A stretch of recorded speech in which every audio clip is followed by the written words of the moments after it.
تم کو تکلیف پہنچ رہی ہے تو لازمی بات ہے ارشاد فرمایا تمہارے مخالف کو بھی تکلیف پہنچ رہی ہے، وہ بھی مر رہا ہے۔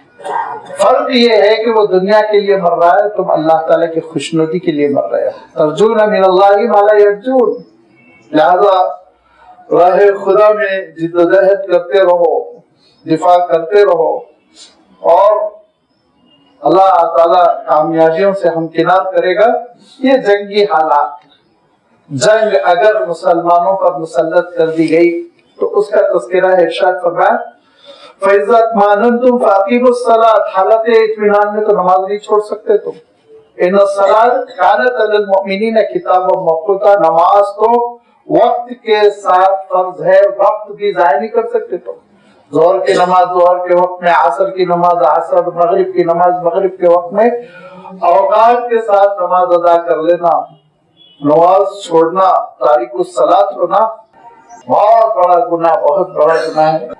اتنا بڑا گناہ ہے کہ اکثر و بیشتر ائمہ فقہ نے اس کو کفر سمجھا ہے، شرک سمجھا ہے، خارج، دین سے خارج ہو جانا سمجھا ہے۔ لہذا نمازوں کا اہتمام ہونا چاہیے، اور نمازوں پر مسلم سوسائٹی ہے، مسلم سوسائٹی کی بنیاد نمازیں ہیں، مسلم سوسائٹی کی شان و شوکت نمازیں ہیں، مسلم سوسائٹی کی نصرت مدد اللہ کی جانب سے غیر معمولی توفیق یہ نمازوں کی بنیاد پر ہے۔ مسلم سوسائٹی میں ثابت قدمی، استقامت، میدان میں جم جانا، یہ صفت نماز کی وجہ سے وَاسْتَعِینُوا بِالصَّبْرِ وَالصَّلَاةِ، لہذا نمازوں کے سلسلے میں کوئی کمپرومائز نہ کرو۔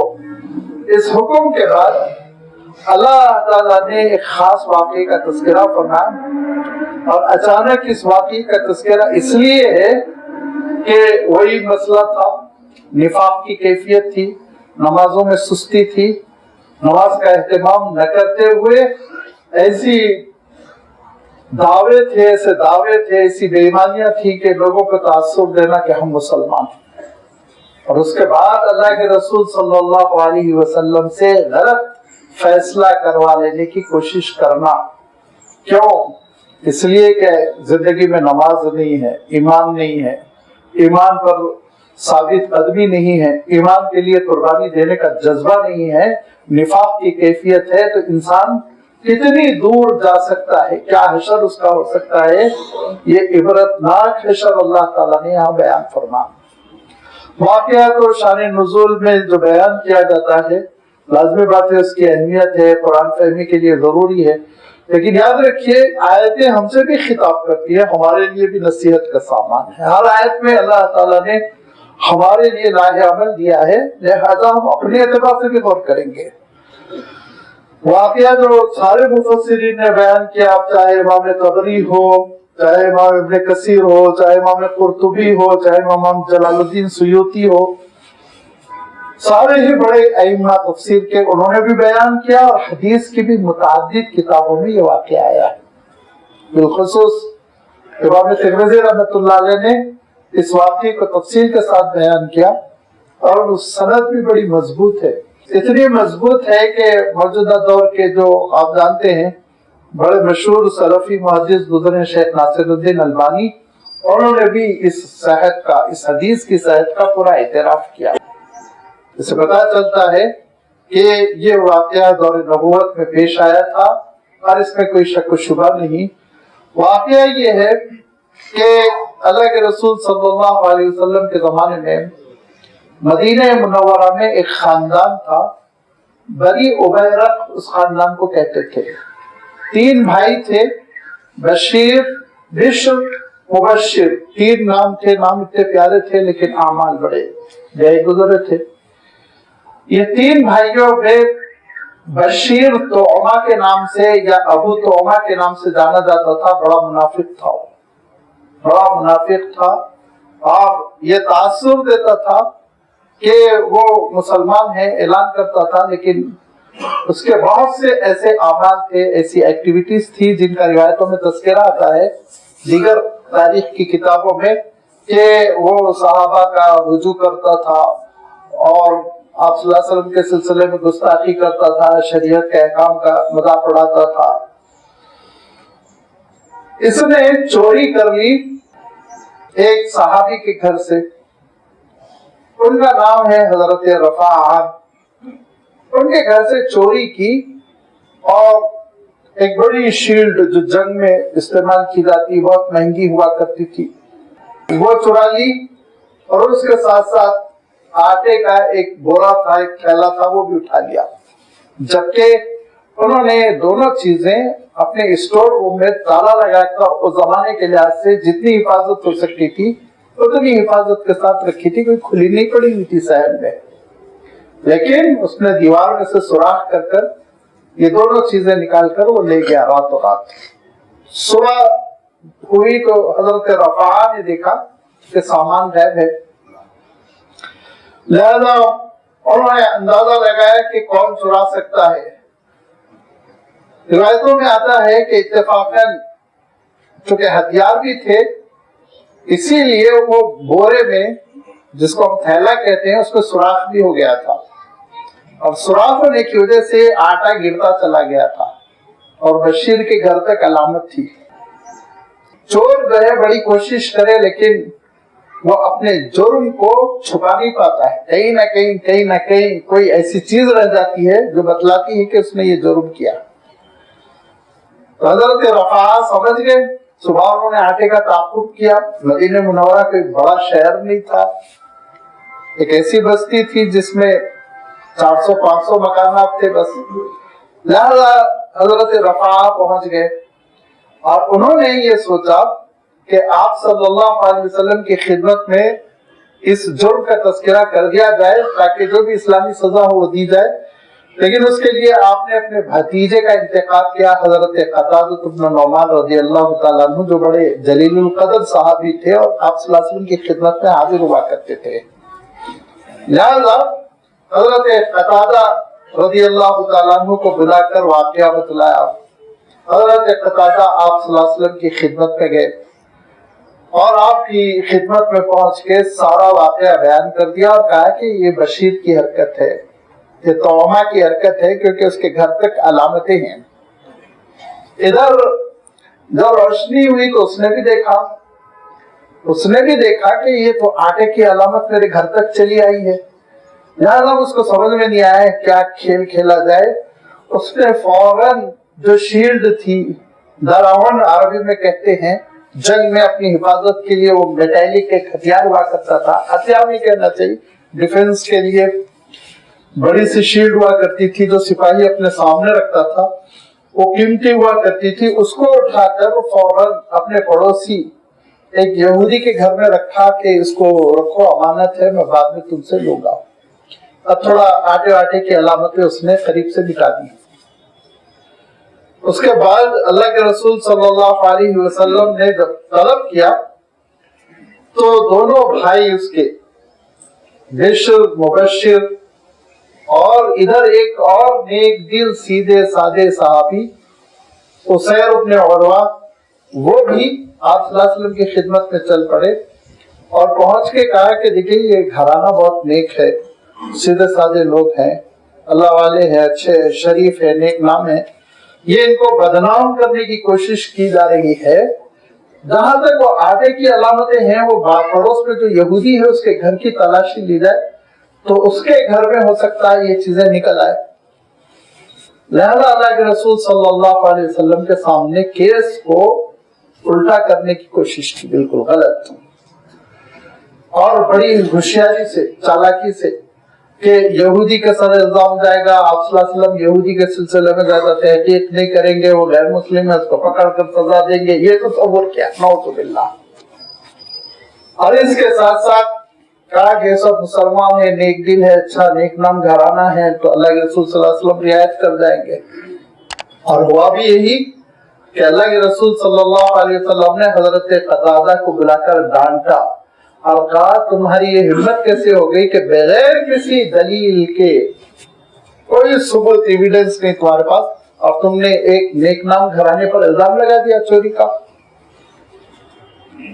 حضرت قتادہ کہتے ہیں میرے پیروں تلے زمین نکل گئی، بہت میں شرمندہ ہوا کہ دربار نبوت میں مجھ پہ یہ الزام آ گیا کہ میں نے جھوٹی گواہی دی، جھوٹ بات کر دی، غلط بات کر دی۔ بہت افسردہ غمزدہ وہ گھر واپس آئے تو حضرت رفاع نے پوچھا کہ کیا ہوا بیٹے, کیا کیس ہوا؟ تو کہا کہ چچا پوچھئے مت, الٹا ہو گیا ہے معاملہ. حضرت رفاع نے کہا کہ انشاءاللہ اللہ تعالی عزت بچائے گا, تم فکر نہ کرنا. یہ اللہ کے رسول صلی اللہ علیہ وسلم کا معاملہ ہے, کوئی نارمل قسم کا جج تھوڑی ہے. لہذا اللہ کے رسول صلی اللہ علیہ وسلم کی خدمت میں یہ جو سفارش کی گئی غلط انداز میں, تو کہا کہ وہ یہودی کے گھر میں, لبید اس کا نام تھا, اس کے گھر میں ریڈ کیا جائے, چھاپا مارا جائے. اس کے گھر میں تو کوئی چیز نہیں ہے. جا کے اس کے گھر میں دیکھا گیا تو وہ نکل گئی شیلڈ نکل آئی اس کے گھر میں. اب وہ یہودی بلبلا اٹھا, پریشان ہو گیا. اس نے کہا کہ میرا کوئی قصور ہی نہیں ہے. حضور اکرم صلی اللہ علیہ وسلم نے کہا ہم اس معاملے میں غور کریں گے اور جو چور ثابت ہوگا اس کا ہاتھ کاٹا جائے گا. میں نے عرض کیا نا, شیلڈ بہت مہنگی ہوا کرتی تھی, یعنی اگر آج کے اعتبار سے آپ دیکھیں تو وہ لاکھوں کی ہوا کرتی تھی. لہذا اللہ کے رسول صلی اللہ علیہ وسلم نے فرمایا کہ ہم غور کریں گے اس معاملے میں, اور اس کے بعد پھر آرڈیننس ایشو کیا جائے گا, دیکھا جائے گا کون مجرم ہے. اب بیچارے یہودی کے پاس کسی قسم کا کوئی پروف نہیں ہے کہ وہ ثابت کرے کہ وہ معصوم ہے. شیلڈ تو اس کے گھر سے نکل آئی. ادھر یہ لوگ خوش ہو رہے ہیں, بالخصوص بشیر چھوٹ گیا ہمیں. اس کے بعد حضرت قتادہ کہتے ہیں کہ یہ آیتیں 11 آیتیں اللہ تعالیٰ نے نازل فرمائی, کیونکہ یہ دربار نبوت تھا. یہاں پر جھوٹ نہیں چلتا ہے, یہاں پہ جھوٹ نہیں چلتا ہے. اِنَّا أَنزَلْنَا إِلَيْكَ الْكِتَابَ بِالْحَقِّ, رسول ہم نے آپ پر اس کتاب کو نازل کیا ہے سچائی کے ساتھ. کیوں؟ اس امت کو بھی سمجھنا چاہیے اللہ تعالیٰ نے کتاب عنایت فرمائی اللہ کے رسول صلی اللہ علیہ وسلم کے ذریعے سے. کیوں؟ لِتَحْكُمَ بَيْنَ النَّاسِ بِمَا أَرَاكَ اللَّهُ, تاکہ لوگوں کے درمیان آپ فیصلہ کریں جو اللہ تعالیٰ آپ کو علم دے رہا ہے, بتلا رہا ہے. بِمَا أَرَاكَ اللَّهُ, أَرَا کے معنی ویسے ترجمہ کرے تو دکھلانا. تو جو اللہ تعالیٰ نے آپ کو راہ دکھلائی, شریعت دکھلائی ہے, نبوت عطا کی, اس کی روشنی میں آپ فیصلہ کریں. تو وَلَا تَكُنْ لِلْخَائِنِينَ خَصِيمًا, ایسا نہ ہو کہ خیانت کرنے والے کے آپ نمائندے بن جائیں. خائنین آپ جانتے ہیں, خیانت کرنے والا. خصیم جو کہتے ہیں کسی کے لیے خصومت کرنا, کسی کے لیے جھگڑا لڑنا. جیسے آج کل ایڈوکیٹس ہوتے ہیں جو ہمارے لیے لڑتے ہیں اور ہمارے لیے دلائل پیش کرتے ہیں, ہماری نمائندگی کرتے ہیں. تو خصیم وہ ہوا کرتا تھا جو کسی کی نیابت میں کھڑے ہو کر اس کے لیے دلیلیں دینا, اس کے موقف کو واضح کرنا. چونکہ ہر شخص بولنے پر قادر نہیں ہوتا, وضاحت سے بول نہیں پاتا, تو وہ چاہتا ہے کہ کوئی نہ کوئی اس کا سپورٹر ہو جو گفتگو کر کر اس کا کیس اچھے سے لڑے. لہذا اللہ تعالیٰ ارشاد فرماتا ہے بے ایمان کے لیے آپ خصیم نہ بنے.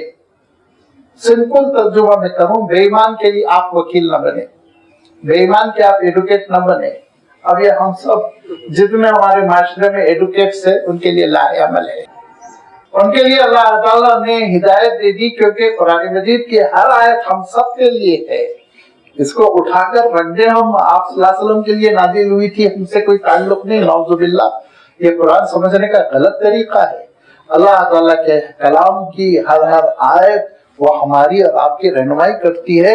لہذا ہمارے ایڈوکیٹس کو یہ سمجھنا چاہیے بے ایمانوں کے لیے نہیں کھڑے ہونا چاہیے, اگرچہ کہ سیلری میں یا آمدنی کے لیے, اگرچہ کہ آمدنی میں لاس ہو رہا ہو, لیکن اللہ تعالیٰ برکت دے گا. اور اللہ تعالیٰ برکت کیسے دیتا ہے؟ اللہ تعالیٰ برکت کے معنی یہ نہیں پوٹلی بھر کے پیسے گھر میں آ کے گر جائیں, نہیں, ہرگز نہیں. اللہ تعالیٰ برکت دیتا ہے, گھر والے اچھے ہوتے ہیں, اولاد اچھی پنپتی ہے, اور سب کے اندر دینداری پیدا ہوتی ہے, سکون کی زندگی ملتی ہے, دلوں کو طمانینہ اطمینان کی زندگی نصیب ہوتی ہے, وغیرہ وغیرہ. یہ ہے اللہ تعالیٰ کی برکتوں کی شکلیں. اور پھر سب سے بڑی بات خاتمہ بالخیر ہوتا ہے, ایمان پہ خاتمہ ہوتا ہے. لہذا یہ نہ سوچے بس آمدنی آمدنی آمدنی, چوروں کے لیے, بے ایمانوں کے لیے, رشوت خوروں کے لیے ہم لڑ رہے ہیں, ہرگز نہیں. مظلوموں کے لیے لڑے, ایمانداروں کے لیے لڑے. جن کو پھنسا دیا گیا ہے معصوموں کو بلا وجہ، ان کے لیے لڑے، ان کی وکالت کریں، پھر اللہ تعالیٰ انشاءاللہ راہ کھولے گا، عزت دے گا، شہرت دے گا، مقام عطا کرے گا اور آخرت کی کامیابی ملے گی۔ وَلَا تَكُنْ لِلْخَائِنِينَ خَصِيمًا، آپ نہ بنے خیانت کرنے والوں کے وکیل، ان کی نمائندگی کرنے والے، ان کے لیے جھگڑا کرنے والے۔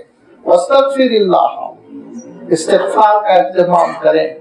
جن سے بھی یہ کوتاہی ہو گئی زندگی میں، کبھی کبھی ہم سے بھی غلطی ہو جاتی ہے کہ ہم کسی غلط شخص کے سلسلے میں شہادت دے دیتے ہیں، گواہی دے دیتے ہیں، سوسائٹی میں، معاشرے میں، بہت مختلف موقعوں پر، معاملات کے سلسلے میں، نکاح کے سلسلے میں، لین دین کے سلسلے میں۔ کوئی ضروری نہیں آپ کورٹ کی کا کانسیپٹ لے کہ عدالت میں کھڑے ہو کر کٹہرے میں گواہی دینا، نہیں۔ ہم زندگی میں بہت سے مرحلوں میں گواہی دیتے، بعد میں ہم خود پچھتاتے، ارے میں یہ نہیں بولتا تو اچھا تھا، یہ بے ایمان نکلا، اس نے تو دھوکہ دیا۔ تو فرمایا راہ کھلی ہوئی ہے، اگر نادانی سے تم نے یہ کام کیا تو واستغفر اللہ، اللہ سے تم مغفرت کا اہتمام کرو، دعائے مغفرت کرو۔ ان اللہ کان غفورا رحیما، بے شک اللہ تعالیٰ بہت ہی بخشنے والا، بڑا مہربان ہے، مغفرت فرمائے گا، توبہ قبول فرمائے گا۔ پھر ارشاد فرمایا وَلَا تُجَادِلْ عَنِ الَّذِينَ يَخْتَانُونَ أَنفُسَهُمْ، اور اے رسول آپ ان کی وکالت نہ کریں، ان کے لیے مجادلہ نہ کریں، ان کے لیے جھگڑا نہ کریں جو اپنے آپ سے خیانت کر رہے ہیں۔ یہ منافق ہے، یہ اپنے آپ سے خیانت کر رہا ہے، اپنے آپ کو جہنم کے راستے پر لے کر جا رہا ہے۔ ان اللہ لا يحب من كان خوانا نسیما، یہ دیکھیں قرآن مجید کی آیتیں جو عالمی ہوتی ہیں، آفاقی ہوتی ہیں، قیامت تک کے لیے رہنمائی کرنے والی، اللہ تعالیٰ نے یہ بات ارشاد فرمائی۔ اور اس آیت کا پہلا حصہ اس خاص واقعے کے سلسلے میں کہ جو منافق ہے اپنے آپ سے دھوکہ دہی کر رہا ہے، اس کے سلسلے میں آپ معاون نہ بنے۔ لیکن پھر پچھلا حصہ دیکھیں، ان اللہ لا يحب من كان خوانا اثیما، اللہ تعالیٰ خیانت کرنے والے کو اور گناہ کرنے والے کو پسند نہیں فرماتا۔ اصول، اور یہ قیامت تک کے لیے ایک اصول ہے، خوان خیانت کرنے والا۔ اب آپ کہیں گے خوان اور خائن دونوں میں کیا فرق ہے؟ بڑا زمین آسمان کا فرق ہے، یہ عربی زبان ہے، اس میں ہر لفظ اپنی خصوصیت رکھتا ہے۔ خائن کبھی کبھی غلطی سے کسی امانت دار سے بھی خیانت ہو سکتی ہے، امکان ہے، انسان ہے نا، غلطی ہو گئی تو اس کو خائن کہا جائے گا۔ خوان جو پیشہ ور خیانت کرتا ہے، دنوں رات خیانت ہی خیانت کرتا ہے، مشہور ہے وہ معاشرے میں۔ خیانت کرنا، بے ایمانی کرنا، امانتوں کے ساتھ غلط معاملہ کرنا، یہ اس کا شیوا ہے، اس کا طریقہ کار ہے، دنوں رات یہی حرکت کرتا رہتا ہے۔ تو فرمایا جو شخص اس راستے پر چلتا ہے، خیانت کرتا رہتا ہے، خیانت کے ذریعے سے کماتا رہتا ہے، اپنی ڈیوٹی میں خیانت کر کر بے ایمانی سے کماتا ہے، رشوت لے کے خیانت کر کے بے ایمانی سے کماتا ہے، جھوٹ بول کے خیانت کر کے وہ کماتا ہے، اور وزیر بن کر بڑے عہدے پر پہنچ کر خیانت کر کر کے پوری مملکت کو، پوری انسانیت کو دھوکہ دیتا ہے، یہ شخص کبھی محبوب خدا نہیں بن سکتا۔ اللہ تعالیٰ کی نگاہوں میں یہ بہت گرا ہوا نچلا شخص ہے۔ اثیم بھی آثم کے مقابلے میں اسمن گناہ کو کہتے ہیں، تو ایک گناہ کبھی ہو جائے یہ الگ بات ہے، نادانستہ طور پر، غصے میں، بولے پر میں۔ اثیم جو عادی ہو، گناہوں کا خوگر ہو، وہی جو مفہوم خوان میں ہے نا، دائمی، ہمیشہ کنٹینیوسلی گناہ کرتے رہنا، یہ کیفیت اثیم میں آتی ہے۔ عربی کے اعتبار سے ان کو کہتے ہیں مبالغے کے صیغے۔ انسان اگر کبھی معاف کر دیا تو غافر، ایک بار معاف کر دیا غافر، لیکن ہمیشہ وہ معاف کرتے رہے گا تو غفار، عرب ایسا کہیں گے، مبالغے کا صیغہ۔ ایسے ہی ایک بار خیانت کر گیا خائن، لیکن ہمیشہ خیانت کرتا ہے خوان۔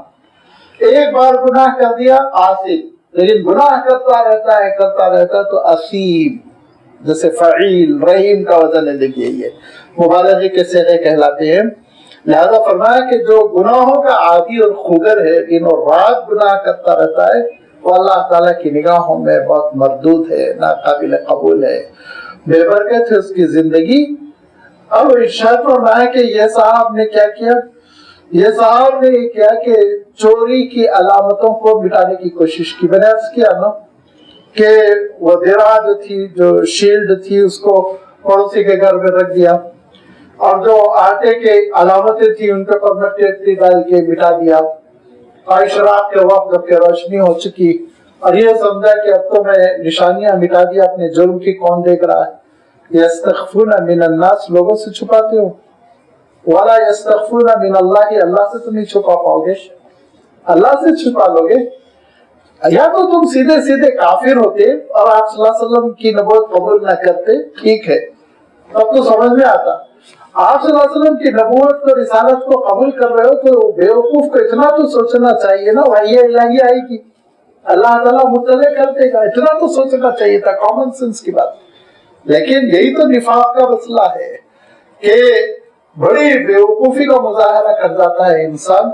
لہذا فرمایا یستخفون من الناس، اخفا چھپانے کو کہتے ہیں، پوشیدہ کرنا، لوگوں سے تو چھپا لو گے، ولا یستخفون من اللہ، لیکن اللہ تعالیٰ سے چھپا نہیں سکو گے۔ دن تو دن ہے، وَهُوَ مَعَهُمْ إِذْ يُبَيِّتُونَ مَا لَا يَرْضَىٰ مِنَ الْقَوْلِ، وہ تمہارے ساتھ ہوتا ہے رات کی تاریکیوں میں بھی۔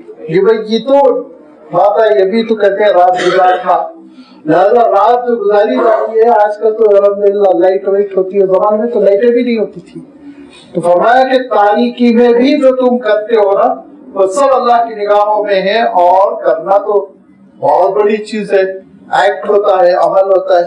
مالا یاردا من القول، جو باتیں کرتے ہو ناپسندیدہ قسم کی سرگوشیوں کان میں، اللہ کے رسول صلی اللہ علیہ وسلم کے خلاف، صحابہ کے خلاف، جو کانوں کان بات کر رہے ہو نا سرگوشی میں، وہ بھی اللہ تعالیٰ سن رہا ہے، یاد رکھو اللہ کے علم سے پوشیدہ نہیں۔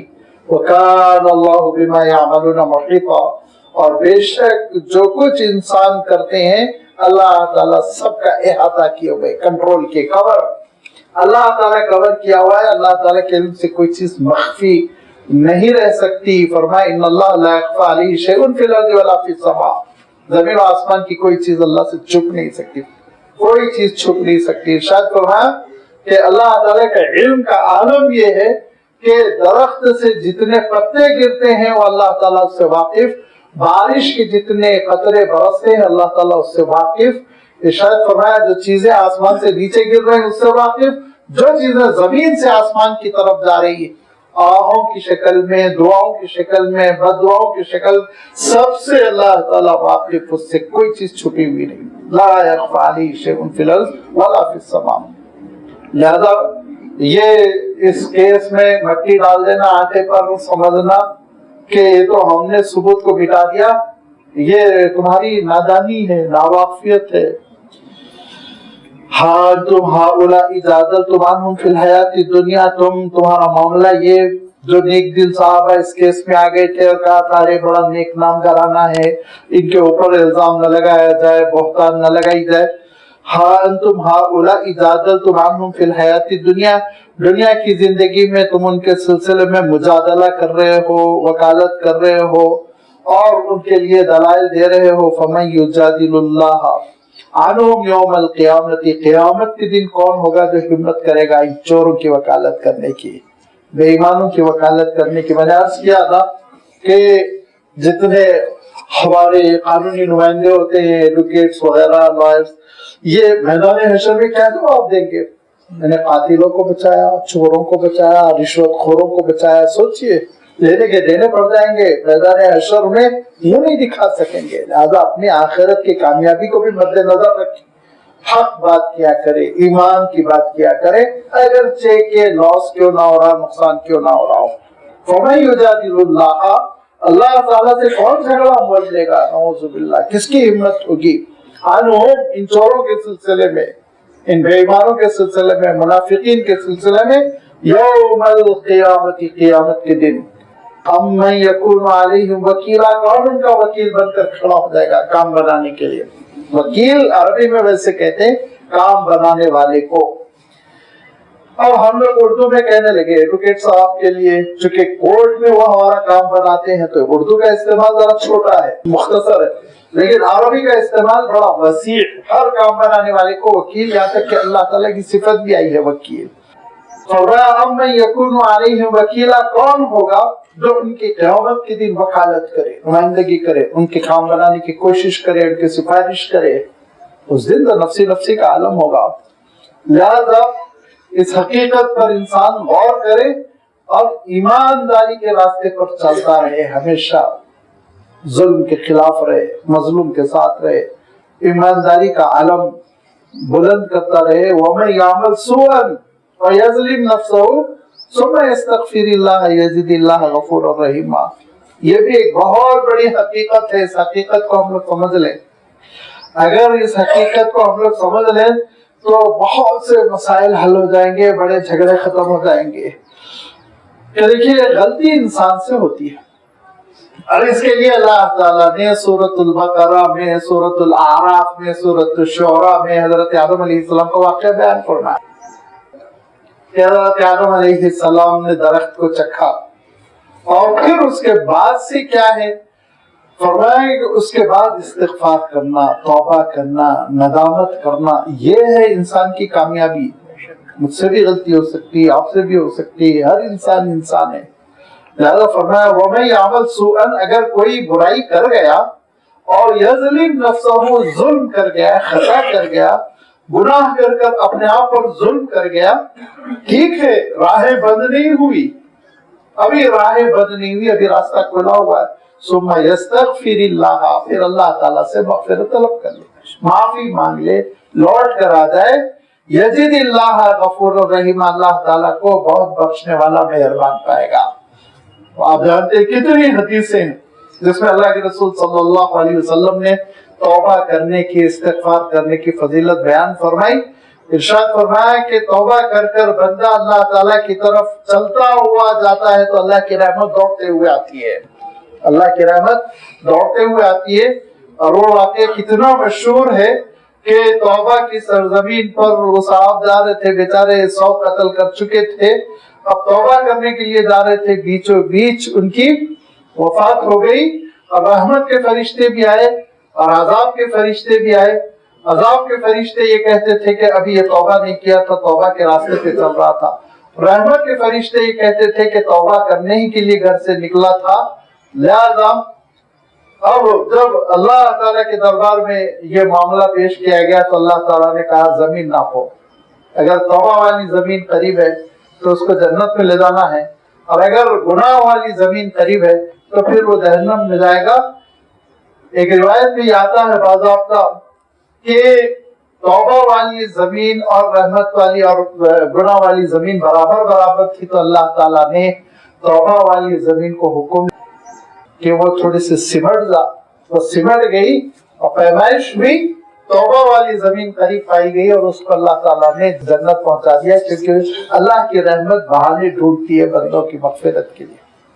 اللہ تعالیٰ بندوں کی مغفرت کے لیے جتنے اسباب ہو سکتے ہیں اختیار فرماتا ہے، یہ ارحم الراحمین کی شان ہے۔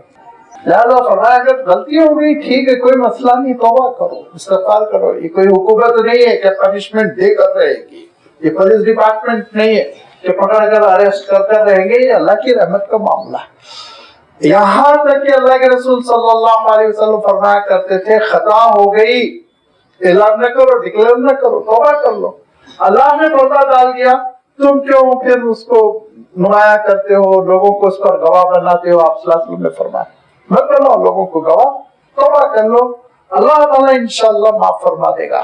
بندے کا جو تعلق اللہ تعالیٰ سے راست ڈائریکٹ ہے، اس لنک کو زندگی میں کبھی کھونا نہیں، وہ ہماری اور آپ کی روحانی زندگی کا سبب ہے۔ یاد رکھیے کہ اللہ کے دربار سے جوڑنا، رونا، توبہ کرنا، استغفار کرنا اور اللہ کی رحمتوں کی بھیک مانگنا، یہ بندے کی ولایت کا راستہ ہے، ترقی کا راستہ ہے۔ حضرت آدم علیہ السلام کا ابھی میں نے تذکرہ کیا، تو آپ دیکھیے حضرت آدم علیہ السلام نے ندامت کا اور اپنی خطا کا اعتراف کیا، بہت نادم ہوئے، اور ارشاد فرمایا ربنا ظلمنا انفسنا وَإِن لَّمْ تَغْفِرْ لَنَا وَتَرْحَمْنَا لَنَكُونَنَّ مِنَ الْخَاسِرِينَ.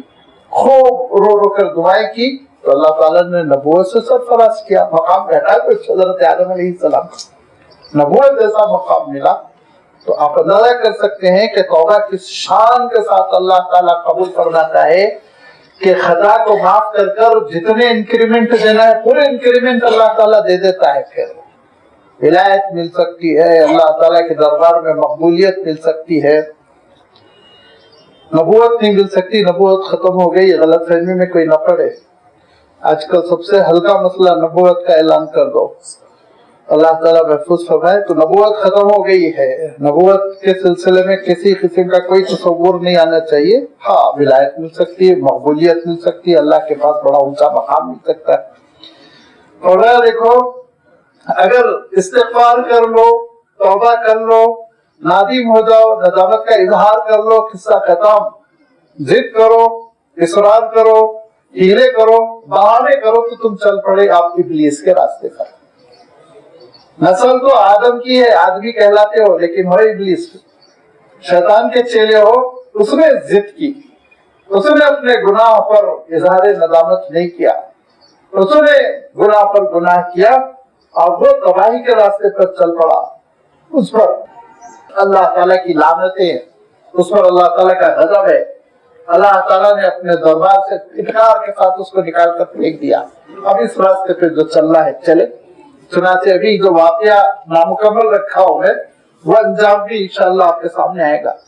وَمَن يَكْسِبْ إِثْمًا فَإِنَّمَا يَكْسِبُهُ عَلَى نَفْسِهِ وَكَانَ اللَّهُ عَلِيمًا حَكِيمًا. جو گناہ کماتا ہے یعنی گناہ کرتا ہے تو یاد رکھو اپنے آپ پر ظلم کرتا ہے، اپنے خلاف وہ گناہ کو حجت بناتا ہے، اپنے لیے مصیبت کھڑی کرتا ہے. وَكَانَ اللَّهُ عَلِيمًا حَكِيمًا. اللہ تعالیٰ علم رکھنے والا، اللہ تعالیٰ سے یہ مخفی نہیں کہ گناہ جو ہو رہا ہے وہ پوشیدہ ہو اللہ تعالیٰ سے، نعوذ باللہ. یہ ایمان کے خلاف ہے. چھوٹے سے چھوٹا گناہ وہ اللہ تعالیٰ کے علم میں ہے، اور اللہ تعالیٰ کا علم کافی ہے میرا اور آپ کا حساب لینے کے لیے. لیکن اللہ تعالیٰ کا معاملہ یہ ہے کہ اللہ تعالیٰ خود ہمارے اپنے اعضاء سے، آرگن سے گواہی دلوائے گا قیامت کے دن، ہاتھ سے، پیر سے، اور پھر نام اعمال بھی دیا جائے گا، پولیس رپورٹ بھی ہوگی اور اعتراف جرم بھی ہوگا. تو اس کے بعد تو سزا طے ہو چکی ہوگی. ذرا سوچیے کیا حشر ہوگا. اللہ تعالیٰ کا علم، اللہ تعالیٰ کی حکمت، اس نے جو انتظام کر رکھا ہے اس کے سلسلے میں لمحے بھر کے لیے غافل نہ ہو. وَمَن يَكْسِبْ خَطِيئَةً أَوْ إِثْمًا. کوئی گناہ کر جائے یا بے ایمانی کر جائے. میں اس کا ترجمہ اس لیے ایسا کر رہا ہوں، خطیئہ کے معنی ہوتے ہیں خطا جو ہے نادانی میں بھی ہو جاتی ہے، جہالت میں ہو جاتی ہے، نادانستہ طور پر نہ چاہتے ہوئے خطا ہو جاتی ہے. اس میں جو ہے جان بوجھ کر گناہ کرنے کو کہتے ہیں. عربی میں فرق ہے، اردو میں ہم فرق نہیں کر پاتے، ہر گناہ کو گناہ ہی ہم کہتے چلے جاتے. تو آپ چاہیں تو ترجمے میں تھوڑا سا فرق کر سکتے ہیں. وَمَن يَكْسِبْ خَطِيئَةً. جو کوئی غلطی کر جائے اور اسمت یا گناہ کا ارتکاب کر جائے، ثُمَّ يَرْمِي بِهِ بَرِيئًا. اس کے بعد کسی معصوم کو پھنسا دے، بلی کا بکرا بنا دے. جیسے کہ بشیر کر رہا تھا اور وہ لبید کے اوپر الزام لگا رہا تھا یہ سوچ کے کہ یہودی ہے مارا جائے، لیکن ارشاد فرمایا فَقَدْ احْتَمَلَ بُهْتَانًا وَإِثْمًا مُبِينًا. بہت بڑا بہتان وہ لگاتا ہے، بہت بڑا وہ گناہ کرتا ہے، بہت بڑا گناہ وہ کرتا ہے. اور اس گناہ کی وجہ سے وہ بھی برباد ہو جاتا ہے اور کسی معصوم کو بھی پھنسا کر پریشان کر دیتا ہے. یہ موجودہ دور میں بہت پریکٹس میں ہے. غلطی کر دو کسی کو پھنسا دو، غلطی کر دو کسی کو پھنسا دو، آرام سے وہ معصوم بیچارہ سسکتا رہے، تڑپتا رہے، پریشان ہوتا رہے. لیکن یاد رکھو اللہ تعالیٰ کے دربار میں بڑی سخت سزا ملنے والی ہے. وَمَن يَكْسِبْ خَطِيئَةً. جو غلطی کر جائے، اور اسمن ٹریفک میں اگر غلطی ہوئی اتر کے معافی مانگ لیجیے. سامنے والے پہ الزام لگانا ضروری نہیں، تو غلط تھا، لڑائی چل رہی ہے، دونوں آستین چڑھا کے تھوک اڑا رہے ہیں، کوئی ضروری نہیں ہے. کہیے مجھ سے غلطی ہو گئی، ذرا میں یہ غلطی کر گیا، اس سائڈ سے چلا گیا، آئندہ سے نہیں کروں گا، قصہ ختم. گھروں میں سوسائٹی میں دوست احباب کے ساتھ معاملات میں غلطی ہو گئی اعتراف کر لیجیے، کوئی مسئلہ نہیں بھائی، غلطی ہو گئی، میں معافی چاہتا ہوں، اس کا ازالہ ہو سکتا ہے، میں یوں ازالہ کر دیتا ہوں، اصلاح کر دیتا ہوں۔ بحث حجت، اپنے آپ کو صحیح ثابت کرنا، پوری انرجی لگا دی جاتی ہے کہ اپنے آپ کو صحیح ثابت کیا جائے۔ یہ اس کی وجہ سے ہوتا کیا ہے، اس کی وجہ سے انسان گناہوں پر اصرار کرتا ہے، گناہوں کے راستے پہ چل پڑتا ہے، پھر کبھی کبھی اللہ تعالیٰ محفوظ رکھے توبہ کی توفیق بھی نہیں ہوتی، مرنے تک اللہ تعالیٰ توبہ کی توفیق چھین لیتا ہے، برا حشر ہوتا ہے۔ لہذا ہو گئی، غلطی ہو گئی، اور پھر اس کے بعد سے بہتان لگا دینا کسی پہ، کسی معصوم پر۔ بہتان کے معنی کیا ہوتے ہیں؟ جو جرم نہیں کیا اس پر الزام لگا دینا، روٹے کھڑے ہو جاتے ہیں، لوگ جھگڑ کر آتے ہیں، اتنی بڑی بے ایمانی کرتے ہیں کہ خود ظلم کرتے ہیں، بدتمیزی کرتے ہیں، اور اس کے بعد کہتے ہیں کہ نہیں وہ ہماری اہلیہ کے تعلقات دوسروں سے ہے، طلاق دلائیے، نعوذ باللہ۔ بہتان لگاتے ہیں، کیریئر تباہ کرنے کی کوشش کرتے ہیں، کسی معصوم خاتون کو پھنسا دینے کی کوشش کرتے ہیں، پھر اللہ تعالیٰ کا غضب پورے خاندان پر نازل ہوتا ہے، خاندان کا خاندان تباہ ہوتا ہے۔ کہہ دے بھائی نہیں بن رہی ہے، سیدھی بات نہیں بن رہی، ان کا اخلاق الگ ہے، میرا اخلاق الگ ہے، اختلاف بہت رہنے لگا، میں نہ رہنا چاہتا ہوں۔ بہتان لگانے کی غلطی کبھی نہیں کرنا چاہیے۔ اللہ کے رسول صلی اللہ علیہ وسلم نے ارشاد فرمایا کہ دیکھو غیبت نہ کرو، غیبت کرنا وہ اپنے مرے ہوئے بھائی کے گوشت کھانے کے مترادف ہے۔ تو ایک صحابی نے کہا اللہ کے رسول عیب ہے اس کے اندر، وہ عیب میں بیان کر رہا ہوں، تو ارشاد فرمایا جس کے اندر عیب ہے وہ عیب بیان کرنا غیبت ہے وہ عیب، وہ خطا ہے، غلطی ہے، وہ عیب بیان کرنا پیٹھ پیچھے وہ غیبت ہے۔ اگر عیب نہیں ہے اور تم کہہ رہے ہو تو بہتان لگا رہے ہو، اور بہتان کی سزا 80 کوڑے ہے کبھی کبھی۔ اسلامی حکومت نہیں ہے، لیکن جس پر بہتان لگایا گیا اگر وہ عدالت پہ رجوع ہو جائے اور شریعت کے مطابق عدالت فیصلے کر رہی ہو تو بہتان لگانے والے سے کہا جائے گا یا تو ثبوت دیجئے یا پیٹھ پیش کیجئے، 80 کوڑے لگیں گے آپ کی پیٹھ پہ۔ اتنا غلط، اتنا بڑا گناہ سمجھا گیا بہتان لگانا۔ فَقَدِ احْتَمَلَ بُهْتَانًا، اس نے بہت بڑا بہتان لگایا کہ معصوم کو پھنسا دیا، سیدھے سادے آدمی کو پھنسا دیا۔ وَإِثْمًا مُبِينًا، اور اس نے کھلا ہوا گناہ کیا، اس کے گناہ ہونے میں کوئی شک و شبہ نہیں۔ وَلَوْلَا فَضْلُ اللَّهِ عَلَيْكَ وَرَحْمَتُهُ لَحَمَّتْ طَائِفَةٌ مِّنْهُمْ أَن يُضِلُّوكَ، اگر اللہ تعالیٰ کا فضل آپ پر نہ ہوتا، اے رسول، رسالت کی شکل میں، وحی کی شکل میں، نبوت کی شکل میں، الہامی رہنمائی کی شکل میں اللہ کا فضل آپ پر نہ ہوتا اور اللہ کی رحمتیں آپ پہ نہ ہوتی، تو یہ جو پارٹی آئی تھی طائفتن، چھوٹا سا گروپ آیا تھا، 3-4 بھائی، وہ حضرت عسیر کو بھی لے آئے، سیدھے سادے صحابی تھے وہ، ورنہ بشر مبشر تو تھے ہی منافقوں کے ساتھ، یہ گروپ آ کر یہ آپ سے غلط فیصلہ کروا کر چھوڑتا، اتنا آپ پر پریشر ڈال رہے تھے، ایسا آپ پر زور ڈال رہے تھے ایدلو کا کہ آپ غلط فیصلہ کر دیتے، خدا نخواستہ یہودی کے حق میں فیصلہ ہوتا، وہ بیچارے کا ہاتھ کٹتا۔ لہذا ارشاد فرمایا کہ اگر اللہ کا فضل، یہاں تو اللہ کا معاملہ ہے، وحی کا معاملہ ہے، نبوت کا معاملہ، رسالت کا معاملہ ہے، قدم قدم پر اللہ کے رسول صلی اللہ علیہ وسلم پر وحی آتی، وما يضلون الا انفسهم وما يضرونك من شيء، ان بیوقوفوں کو نہیں معلوم یہ اپنا نقصان کر رہے ہیں۔ بھائی میں نے عرض کیا نا، یا تو نہ مانو ابو جہل کی طرح، ابو لہب کی طرح، ٹھیک ہے اسلام دشمنی میں آپ صلی اللہ علیہ وسلم کی مخالفت میں مر گئے، مان رہے ہو تو پھر سوچو نا، وہی آئے گی، اللہ کی جانب سے رہنمائی ہوگی، کیا اللہ تعالیٰ اپنے رسول کو چھوڑ دے گا کہ وہ ججمنٹ غلط کرے؟ نعوذ باللہ، یہ تو کفر ہو جائے گا۔ تو اللہ تعالیٰ تو قدم قدم پر رہنمائی کرے گا، تو اپنا نقصان کر رہے ہیں نا، اپنے آپ کو بیوقوف بنا رہے ہیں، نادان بنا رہے ہیں، اپنے آپ کو گناہوں کا مستحق بنا رہے ہیں، سزا کے لیے اپنے جسم کو، عذاب کے لیے اپنے جسم کو تیار کر رہے ہیں۔ تو لکڑی سوکھ جائے تاکہ جلائی جائے، یہ کیفیت ہو رہی ہے، جسم فرما ہو جائے تاکہ خود جہنم میں جلے، اللہ تعالیٰ حفاظت فرمائے۔ وَمَا يَضُرُّونَكَ مِن شَيْءٍ، رسول آپ کو نقصان نہیں پہنچا رہے، اپنا نقصان کر رہے ہیں۔ وَأَنزَلَ اللَّهُ عَلَيْكَ الْكِتَابَ، اللہ نے تو آپ کو کتاب عطا کر رکھی ہے، وَالْحِكْمَةَ، اور اللہ تعالیٰ نے آپ کو دانائی بھی دی ہے۔ اللہ کے رسول صلی اللہ علیہ وسلم